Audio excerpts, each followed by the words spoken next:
Muy amados hermanos y amigos, un gozo que compartamos este tiempo. En el nombre del Señor les saludamos y les bendecimos para gloria de nuestro Dios y Padre. Quiero invitarle a que comparta conmigo Segunda de Corintios, capítulo 3. Segunda de Corintios, capítulo 3. Desde el versículo 17 vamos a leer hasta el versículo 5 del capítulo 4. Una vez más, Segunda de Corintios, capítulo 3, a partir del verso 17, leemos los dos versículos y seguimos en el capítulo 4 hasta el versículo 5. Leo en el nombre del Señor Jesucristo.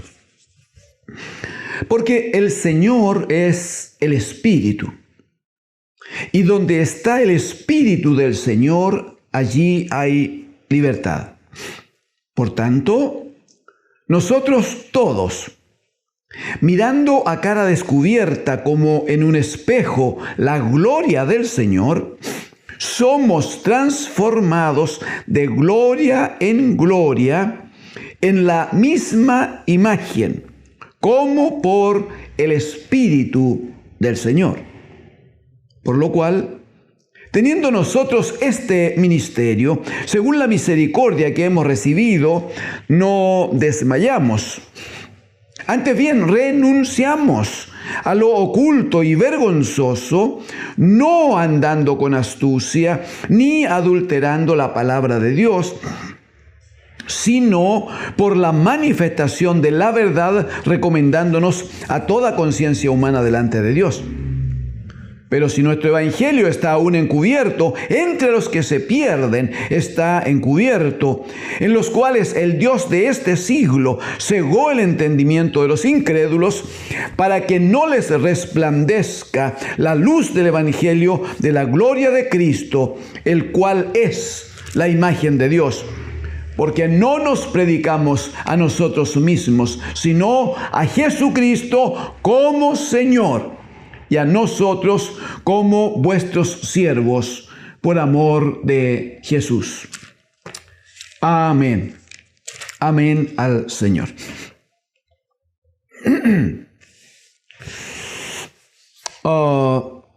El apóstol Pablo, hermanos, en esta parte de la carta, de la segunda carta a los Corintios, manifiesta algunas verdades profundas de las cuales debemos hacernos eco y debemos considerar para trabajar juntos por la gracia de Dios.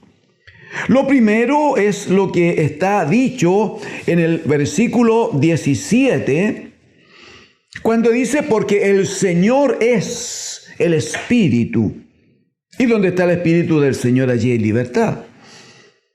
¿Existe alguna inquietud que entendemos, claro, respecto del Espíritu Santo de Dios?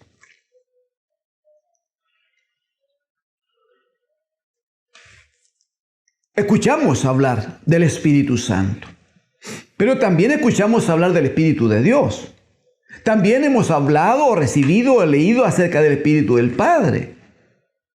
Y ahora el apóstol habla entonces, dice, de el Espíritu del Señor. Dice, el Señor, y todo lo que antes hemos estado observando tiene que ver con una manifestación de Cristo a la iglesia, ¿no? De hecho, está hablando del segundo pacto que se cumple absoluta y plenamente en Cristo, el bendito Hijo. Entonces dice, porque el Señor, en el versículo 16, va a dar una referencia del pueblo de Israel y dice, cuando se conviertan al Señor, el velo se quitará. Y ese convertirse al Señor es reconocer que Jesucristo es el Señor. Es reconocer y es confesar con su boca que Jesús es el Señor. Cuando se conviertan, dice, al Señor van a ser salvos. Y luego va a decir, porque el Señor es el Espíritu. Una muy clara referencia a Jesucristo, el bendito Hijo. El Señor, dice, es el Espíritu. Entonces, alguien podría confundirse, juzgamos, así como que hubiera varias ocasiones, varios momentos, varias formas del Espíritu de Dios. Es muy interesante cuando uno observa en 1 Corintios capítulo 12 y habla acerca de los dones espirituales. Una de las cosas que va a decir en 1 Corintios 12:4 dice, ahora bien, hay diversidad de dones, pero el Espíritu es el mismo. El Espíritu es el mismo. El versículo 11 va a decir, pero todas estas cosas, después de una lista, ¿no? Pero todas estas cosas las hace uno y el mismo Espíritu, repartiendo a cada uno en particular como Él quiere. ¿Ya? Bueno, podríamos insistir un poco más allí, pero es suficiente, juzgamos. Está diciendo que hay un solo Espíritu. ¿El Espíritu del Padre o el Espíritu del Hijo?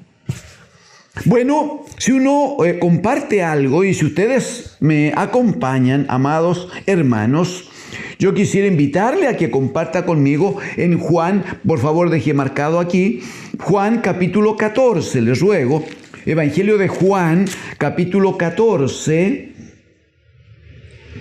Mire, por favor, lo que dice el versículo 17. Está hablando el Señor Jesucristo. Lo hemos explicado otras veces que desde el capítulo 13, 14, 15, 16, 17... el Señor Jesucristo está a solas con sus discípulos dando instrucciones puntuales, particulares. Muy bien. En el verso 17, en el 16, dijo el Señor, yo rogaré al Padre y os dará otro consolador para que esté con vosotros para siempre. Que esté con vosotros para siempre. Así dice, ¿no? Y el verso 17, entonces, dice el Señor, el Espíritu de verdad, está hablando del otro consolador, al cual el mundo no puede recibir, porque no le ve ni le conoce, sí. Pero vosotros, dice a los discípulos, le conocéis porque mora con vosotros y estará con vosotros. Pero la primera afirmación es, vosotros le conocéis. No dice que le van a conocer, le conocéis, dice, porque mora con vosotros y estará en vosotros. Y como si eso fuera poco, en el verso 18 va a decir, no os dejaré huérfanos, vendré a vosotros. Lo que está diciendo entonces es que entre el Espíritu Santo, el Consolador o el otro Consolador y Él mismo no hay ninguna diferencia. Ustedes conocen ya, dice el otro Consolador, el Espíritu Santo, porque mora con vosotros. Y luego dice, no les voy a dejar huérfanos, vendré a vosotros. Y no está hablando de la segunda venida. No, está hablando de cómo Él va a enviar el Espíritu Santo. Un poquito más si le parece.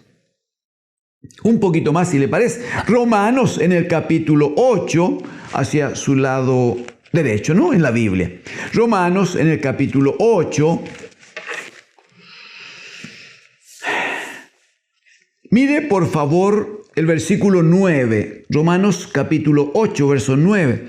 Va a decir, mas vosotros no vivís según la carne. No vivís según la carne, sino según el Espíritu. Si es que, atienda, si es que el Espíritu de Dios mora en vosotros. Muy bien, hasta ahí no hay nada distinto. Si es que el Espíritu de Dios, el Espíritu de Dios mora en vosotros.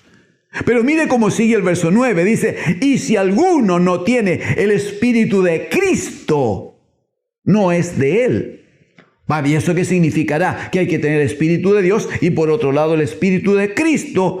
No, porque el Señor Jesucristo, como ustedes saben, en el Evangelio de Juan, capítulo 14, estuvimos allí hace poquito, mire, Evangelio de Juan, capítulo 14, a partir del versículo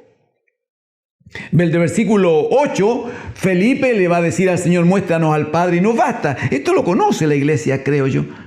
Muéstranos al Padre y nos basta, dice Felipe. El Señor le dice, muéstranos al Padre. Señor, qué bueno que estés con nosotros, pero muéstranos al Padre. Queremos conocer al Padre. Y el Señor le dice en el verso 9, tanto tiempo hace que estoy con vosotros y no me has conocido, Felipe. El que me ha visto a mí, ha visto al Padre. ¿Cómo pues? Dice, tú muéstranos al Padre. Pero mire lo que sigue luego, dice, ¿o no crees que yo soy? No dice que está. ¿No crees que yo soy en el Padre y el Padre en mí? Verso 11, creedme que yo soy en el Padre y el Padre en mí, de manera creedme por las mismas obras. Lo que Jesús el Señor está diciendo es que Él y el Padre, como lo dice la Escritura, Él y el Padre hay una unidad perfecta y absoluta. Yo y el Padre uno somos, dirá Él. No hay diferencia entre el Padre y el bendito Hijo. No son dos personas, hermano lindo, no son dos personas. Las personas, cada persona tiene su estructura distinta, tiene su pensamiento establecido, definido. Cada persona tiene su forma de actuar y no hay dos personas en el universo, no hay dos personas iguales, lo han dicho los científicos. Pero en el caso del Padre y su bendito Hijo, no es que sean dos personas, es la persona. Es el Dios de los cielos, es el eterno Dios que tomó forma humana. Usted recordará Filipenses capítulo 2. Después que dice en el verso 5, haya pues en vosotros este sentir que hubo también en Cristo Jesús, lo que viene, glorioso pues. ¿Qué dice? El cual, siendo en forma de Dios, no estimó el ser igual, la misma naturaleza. No estimó el ser igual a Dios como cosa que aferrarse, sino que Él mismo se despojó a sí mismo y tomó forma de siervo. Pero dice que tenía la forma de Dios, estaba con Dios, era Dios. En el Evangelio hemos leído algunas veces, Evangelio de Juan capítulo 1, cuando muestra a Cristo el Señor como la palabra, como el verbo, ¿no? El logos de Dios. Y Él dice allí en el Evangelio de Juan, pudiera ser que le importe leerlo, pero va a decir en el principio era el verbo y el verbo, dice, y el verbo era con Dios y el verbo era Dios. Así dice pues. Y el verbo era Dios. Este era en el principio con Dios. Todas las cosas por Él fueron hechas. Así dice, todas las cosas por Él fueron hechas y sin Él nada de lo que ha sido hecho fue hecho. Y uno lee Génesis capítulo 1 y claro, uno cree ver al Padre ahí, ¿no? Después del testimonio que estaba todo desordenado, vacío, y el Señor dice, y el Señor ordena, y el Señor dispone. Sí, pero aquí dice que todas las cosas por el Verbo, por Cristo, por el Hijo, por la palabra de Dios fueron hechas. Amén. Entonces, no nos extraña que el apóstol hable aquí a los romanos, cuando en un mismo versículo habla de la necesidad de que el hombre tenga el Espíritu de Dios. Sí, pero dice, y el que no tiene el Espíritu de Cristo, entonces no es de Él. Eso significa entonces que hay un solo Espíritu, según leíamos en 1 Corintios 12, que es el Espíritu del Padre, pero que es absolutamente el mismo Espíritu del bendito Hijo. Por favor, ¿usted está en Corintios? Sí. Usted debiera estar en 2 de Corintios. ¿Por qué no me acompaña? Solo para afirmar nomás lo que hemos declarado por la Escritura. 1 de Corintios capítulo 2. Hacia su izquierda, 1 de Corintios capítulo 2. Por favor. El versículo 10 dirá, pero Dios, está hablando de aquellas cosas misteriosas que ojo no ha visto, que oído no ha oído, muy bien. Pero dice el verso 10, pero Dios nos las reveló a nosotros, dice, por el Espíritu. Dios nos las reveló por el Espíritu, porque el Espíritu todo lo escudriña, aún lo profundo de Dios. Versículo 12, ahí mismo. Y nosotros no hemos recibido el espíritu del mundo. Aquí sí que hay diferencia entonces entre el Espíritu de Dios y el Espíritu del mundo. Y nosotros no hemos recibido el Espíritu del mundo, sino el Espíritu que proviene de Dios, para que sepamos lo que Dios nos ha concedido, Pero de nuevo leemos el 10 y decimos que Dios nos las reveló a nosotros por el Espíritu. ¿Cuál Espíritu? El Espíritu que proviene de Dios, dice el versículo 12.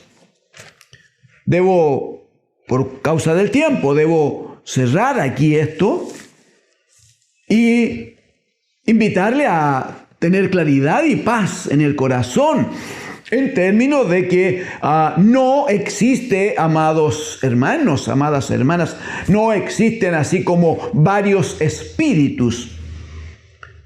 La Escritura le asigna diversos nombres. Hay una variedad de nombres, sí, pero tiene que ver con la multiforme gracia de Dios, amado. Tiene que ver con eso. Entonces se le llama Espíritu Santo, se le llama el Consolador, se le llama el Espíritu de verdad, también el Espíritu de Cristo, el Señor, el Espíritu del Señor, dice.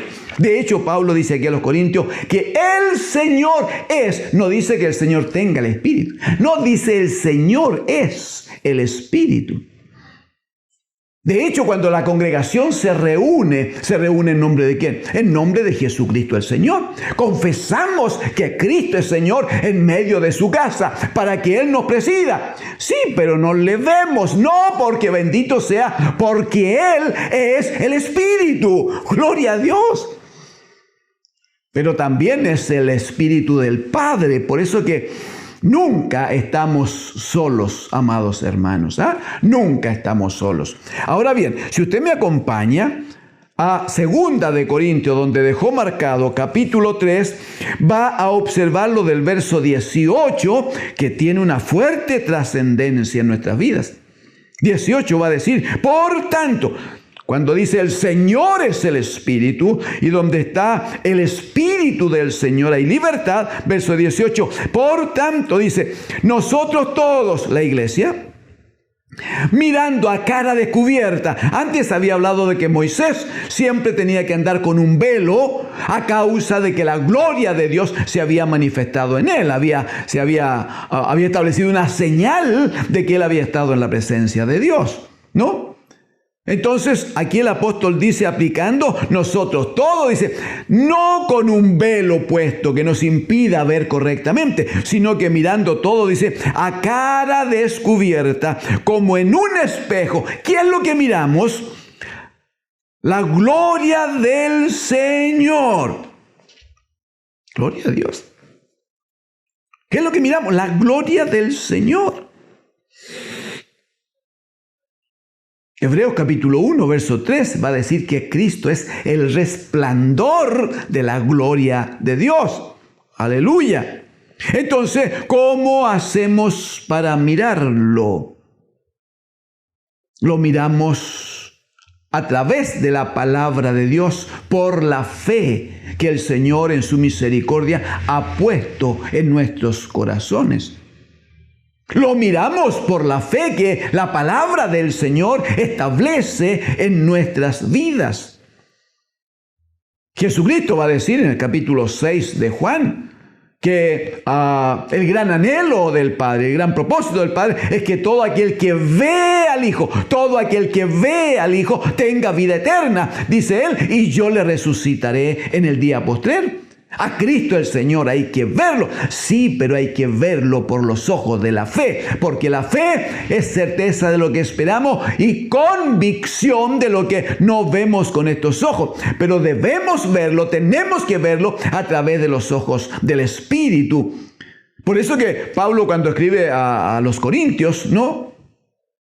Bueno, lo dice a los Corintios, pero con más claridad cuando escribe a los Efesios. En el primer capítulo, él ora y dice: yo estoy rogando al Padre para que Él alumbre los ojos de vuestro entendimiento. Alumbre los ojos de vuestro entendimiento. Porque es de esa manera como alcanzamos a ver, como mirando en un espejo, dice, la gloria de Dios que es Cristo, el bendito Hijo. Muy bien. Mientras nosotros observamos al Hijo, mientras observamos la gloria de Dios, dice, somos transformados de gloria en gloria en la imagen misma. ¡Aleluya! En la imagen misma. ¿Recuerda lo de Génesis 1:26? Dijo el Señor: hagamos al hombre a nuestra imagen. Y Colosenses 1:15 dice que Cristo, Él es la imagen del Dios invisible, el primogénito de toda creación. Y mientras nosotros miramos a Cristo, entonces, Hebreos capítulo 12, verso 2, va a decir que vamos corriendo una carrera, pero con los ojos, dice, puestos en Jesús, el autor y consumador de la fe. Entonces, mientras nuestra mirada esté puesta en Cristo, opera, hermanos, opera el Espíritu Santo, opera el Espíritu del Señor y va estableciendo en nosotros la imagen misma del bendito Hijo de Dios. Y nosotros, dice, somos transformados de gloria en la imagen misma. Amén. Amén al Señor. Entonces, ¿qué dice el apóstol? Por lo cual, teniendo nosotros este ministerio, según la misericordia que hemos recibido, no desmayamos. ¿Qué hacemos? Dice, bueno, como nuestra mirada está puesta en Cristo, entonces tenemos la capacidad, la libertad, porque donde está el Espíritu del Señor, allí hay libertad. Muy bien, entonces lo que hacemos, dice, es renunciar. Renunciamos a lo oculto y vergonzoso. No puede haber nada oculto, porque dirá el Salmo 139, ¿dónde huiré, Señor, de tu presencia? Su Espíritu está absolutamente llenando todo lugar, toda la faz de la tierra.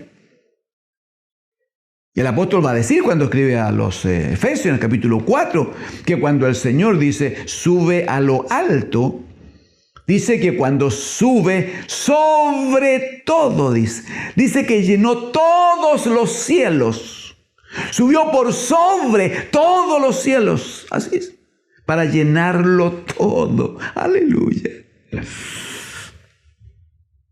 Entonces, eso hace con un entendimiento de la presencia del Señor, con un entendimiento de que el Señor es el Espíritu y su Espíritu Santo lo llena todo y está gobernando y dominando todo en todo lugar. Entonces, no hay nada que pueda ser oculto. ¿Qué cosa puede estar oculto a la mirada del Señor?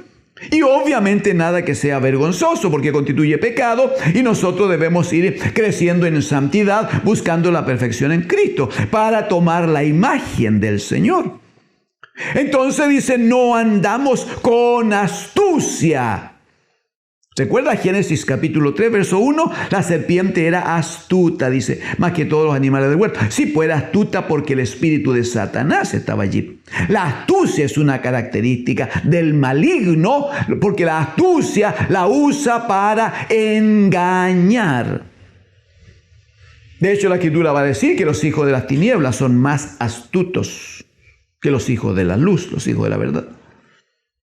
Porque el engaño es parte de sus vidas. Pero nosotros, por la gracia de Dios, dijo el Señor que éramos la luz del mundo, la luz del mundo. Y cuando todas las cosas vienen a la luz, no hay nada que quede oculto, pues, hermano. Entonces no andamos con astucia y no adulteramos la palabra de Dios. No la acomodamos. No predicamos de tal manera que una parte nos convenga y la otra parte establezca exigencias para otro. No adulteramos la palabra del Señor de manera de conseguir a cambio algún beneficio temporal, algún beneficio económico, algún mejor pasar, usando la Escritura, usando la palabra de Dios como una mercancía. Líbrenos el Señor de aquello, hermanos. Mire lo que dice aquí mismo en el capítulo 2, 2 de Corintios capítulo 2, verso 17. Dice, pues no somos como muchos, lamentablemente hay muchos. No somos como muchos que medran, eso es hacer negocio, que medran falsificando la palabra de Dios, sino que con sinceridad, como de parte de Dios y delante de Dios, hablamos en Cristo. O sea, el punto es que por causa de estar en la luz, por causa de que vivimos en Cristo, por causa de que el Señor es el Espíritu y ese Espíritu vive en nosotros, entonces no podemos vivir en cosas ocultas ni vergonzosas, no andamos con astucia y sobre todo no adulteramos nunca la palabra del Señor, sino por la manifestación de la verdad, dice, recomendándonos a toda conciencia delante de Dios. Debo concluir allí en el versículos 3 y 4. Dice el versículo 3 que nuestro evangelio lamentablemente todavía está encubierto entre los que se pierden. Pero ¿cómo es posible? Verso 4. Entre los cuales, los que se pierden, dice, el Dios de este siglo cegó, cegó el entendimiento de los incrédulos. Por eso que Pablo dice a los efesios, a la iglesia de Éfeso, le dice que él está orando y la iglesia debe orar para que el Señor alumbre por el Espíritu Santo, alumbre los ojos de nuestro entendimiento, alumbre los ojos de nuestro entendimiento. Porque hasta que el hombre no viene a Cristo y le entrega su vida, el Dios de este siglo cegó el entendimiento de los incrédulos, para que no les resplandezca la luz del Evangelio de la gloria de Cristo, el cual es la imagen de Dios, como sabemos. El punto es, amados hermanos, que lo que el maligno hace al poner una nube densa, al poner oscuridad en el alma, en la mente de los incrédulos, les impide ver a Cristo el Señor. Ellos pueden ver la religión. Sí, de hecho, algunos de ellos tienen religión. Ellos pueden tener hasta lo que se llaman actos de misericordia. Y toman un dinero y lo donan a una institución, a un acto benéfico. No, y todo eso se ve bien, se ve bonito. Otros hacen incluso algunos esfuerzos físicos, se van de rodillas a un lugar, suben la montaña, hacen cosas. Y uno dice, mire, qué bonito, qué fe tiene. Sí, pero ¿qué saca con tener fe si la fe la tiene puesta en cosas muertas? ¿Dónde está la bendición? ¿Dónde está la vida? Entonces lo que hace el maligno es enceguecer, es poner oscuridad en el entendimiento de los hombres. Terminemos aquí en el Evangelio de Juan, capítulo 16, hermanos. Evangelio de Juan, capítulo 16. El Señor Jesucristo dando precisamente testimonio acerca del Espíritu Santo. Mire los versículos 8 y 9. 8 y 9. Dice, cuando Él venga, el otro consolador, cuando Él venga, convencerá al mundo, lo convencerá, o sea, no es cuestión nomás de pasar por ahí, no, va a trabajar, aleluya, el Espíritu Santo va a trabajar en el mundo hasta convencerles, debe convencerles, porque si no lo hace, el resultado no va a funcionar. ¿Y de qué les va a convencer? Convencerá al mundo de pecado, justicia y juicio. Y respecto del pecado, verso 9, dice, de pecado por cuanto no creen en mí, dijo Jesús. De pecado por cuanto no creen en mí. Entonces, si no creer en Cristo es el pecado que separa a todo hombre de Dios. ¿Se cumple o no se cumple allí? La paga del pecado es... Y Satanás, Juan capítulo 10, solo busca hurtar, matar y destruir. Solo busca hurtar, matar y destruir. No olvidamos que el bendito Señor Jesucristo dijo en Juan capítulo 10 también: yo soy la puerta, el que por mí entrare será salvo. Juan capítulo 14, verso 6, dijo el Señor: yo soy el camino y la verdad y la vida, y nadie viene al Padre sino por mí. Entonces, ¿qué es lo que hace el maligno, el Dios de este siglo? ¿Qué hace? Enceguece, llena de tinieblas el alma de los pecadores, para que no vean a Cristo. Y si no ven a Cristo, y si no ven la luz de Cristo, siguen en tinieblas. El problema es que el resultado de esto es muerte, y muerte eterna, amados hermanos.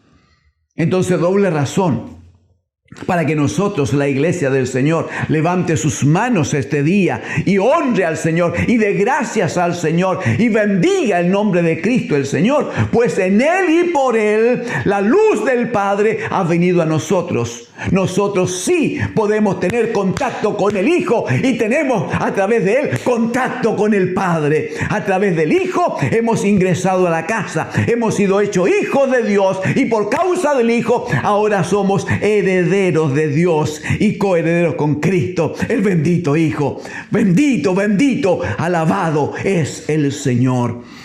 Permítame exhortarles a estar orando al Señor allí en casa, dándole gracias al Señor, proclamando su nombre y diciendo: Señor, que su Espíritu Santo, que el Espíritu de Cristo, que es el Espíritu del Padre, siga alumbrando los ojos de nuestro entendimiento y nos haga hombres y mujeres fieles, que aman al Señor y que en obediencia sirven al Dios de los cielos.